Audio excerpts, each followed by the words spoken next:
దెయ్యాలు ఉన్నాయా? ఇది సమాధానం దొరకని ప్రశ్న. కాదని ఖండించలేని వాస్తవం, అవునని అంగీకరించలేని కల్పన. ఎందుకంటే కొందరు దయ్యాల్ని తమ కళ్ళారా చూశామని చెప్తారు.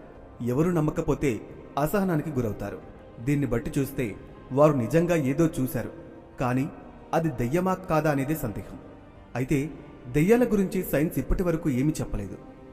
దెయ్యాలు ఉన్నట్లు ఆధారాలు కూడా లేవు. సినిమాల్లో చూపించినట్టుగా ఆత్మలకు ఆకారం ఉండకపోవచ్చు, అలాగే వాటికి మాయలు మంత్రాలు కూడా రాకపోవచ్చు. ఆత్మలు తిరుగుతున్నాయనేది కేవలం ఊహ మాత్రమే అనే భావన ఉంది. అయితే 7 మానసిక శారీరక కారకాలు ఏదైనా గగురుపాటు కలిగించే సంఘటనలకు కారణమవుతాయి. ముఖ్యంగా ఇప్పుడు మనం చూస్తున్న హర్రర్ సినిమాలు, క్యాంప్ ఫైర్లో చెప్పుకునే సరదా దయ్యం కథలు మనకు తెలియకుండానే మన మనసులో నాటుకుపోతాయి. అంటే చంద్రముఖి సినిమాలో జ్యోతికళ కథలు విని వాటిలోని పాత్రలతో ఊహాలోకాన్ని ఏర్పాటు చేసుకుని స్ప్లిట్ పర్సనాలిటీగా మారిపోతూ ఉంటాయి. ఓ వ్యక్తి చనిపోయిన తర్వాత ఏం జరుగుతుంది? చావు రహస్యమేంటి? గోస్ట్ హంటింగ్ అంటే ఏంటి? గోస్ట్ హంటింగ్కి ప్రత్యేకంగా ప్రదేశాలున్నాయా? బంగార్ కోట రహస్యం ఏమిటి? లోహాఘాట్లోని అబ్బే బంగ్లాలో ఆ వింత శబ్దాలకు కారణమేంటి? అక్షరం ముక్కరాని ట్రైబల్ అమ్మాయి అనర్గళంగా ఇంగ్లీష్ ఎలా మాట్లాడింది? లంబీ దేహార్ గనులు ఆత్మలతో నిండి ఉన్నాయా? ఒకేసారి వందల సంఖ్యలో కార్మికులు చనిపోవడానికి గల కారణాలేంటి? అస్సాంలోని జటింగాలో గుంపులు గుంపులుగా పక్షులు ఎందుకు ఒకేసారి ఆకాశం నుండి నేలకు కూలుతున్నాయి?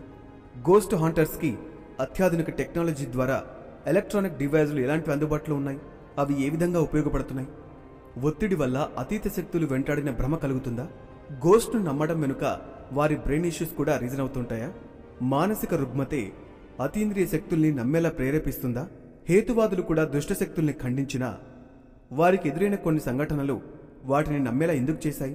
సైన్స్ కూడా లేదు లేదు అంటూనే పారానార్మల్ యాక్టివిటీస్ని అధునాతన ఎలక్ట్రిక్ గ్యాడ్జెట్స్తో పట్టుకోవాలని ప్రయత్నిస్తూ వింత శబ్దాల్ని, వింత దృశ్యాలను వీడియోలు తీయటం ద్వారా దయ్యాలు ఉన్నాయని నిరూపించాయా? సోషల్ మీడియాలో ట్రెండ్ అవుతున్న ఆత్మలు, దయ్యాల వీడియోలు దయ్యం ఉందని నిరూపించుకున్నాయా? స్వామీజీలు భూత వైద్యులకు ఎదురైనప్పుడు దయ్యాల మీద నమ్మకం లేని వాళ్ళకు కూడా ఖచ్చితంగా దయ్యాలు ఉన్నాయని నమ్మకాన్ని వారిలో కలిగిస్తారా? ఇంతకీ దయ్యాలు ఉన్నట్టా లేనట్టా? ఉంటే అవి నిజంగానే అతీత శక్తుల్ని కలిగి ఉన్నాయా? మన ఆలోచనలు, భయాలే మనకెదురయ్యే దయ్యాలా?